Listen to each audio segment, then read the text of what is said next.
So I'm Kathy, this is Jerry. We met in College Park, and we have been married 46 years. We have 2 sons and 7 grandkids. This will be our 50th Valentines Day. Oh, I asked him to the Valentine's Day dance.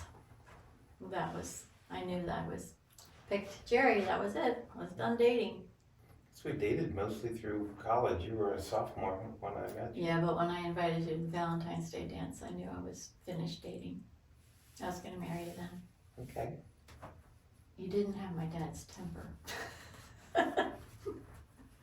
But he's also, I tried to set him up with my sister, and my mom said, what? I was telling her all his attributes, and my mom said, well, if he's so good, why don't you go out with him? I said, he's too good for me. But eventually, I decided. Her mom liked me.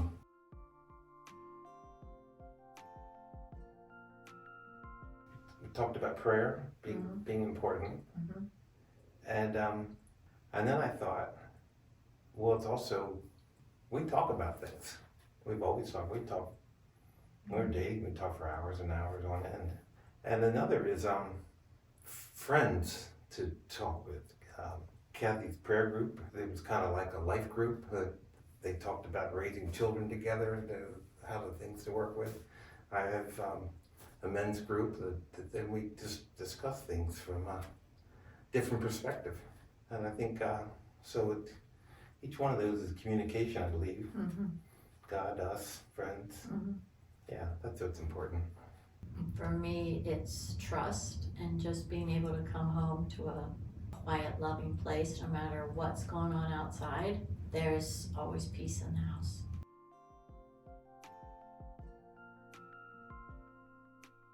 When we met, I had just moved from Washington State, and Jerry had moved down from New Jersey, and we met in college because each of our roommates, they were high school sweethearts, and that's how we met.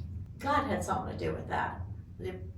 For whatever reason, we're supposed to be together, and maybe we haven't figured that out yet, but I think for us, we both came from families where our parents had been married for years, and I think that was just never a possibility that we would get divorced. It was just like you made a commitment, and you stuck through it, and through the hard times, you worked your way through them.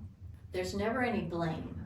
No, there's never any judgment. Like, we can make mistakes, and I'll make mistakes, Jerry will make mistakes.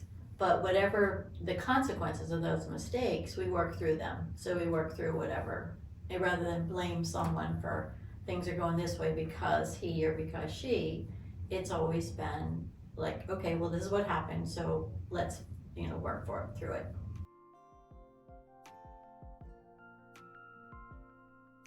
It seems that we're looking for a thought out, a cerebral answer that people can cookbook in, and if you want your life to go on, married life forever and stuff, just follow these rules. I don't think it is a cerebral answer. I think the brain is subsidiary to the heart. I think that when you love, it's a participation with the divine, and I don't think it can be described, but and it's the truest thing you know, and you should trust that.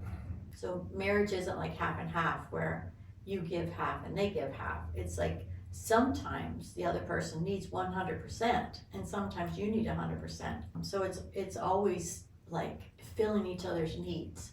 So and they vary. Like, that's your other half or your other whole, that you're taking care of each other, and you want the best for that person. Over time, the needs have changed.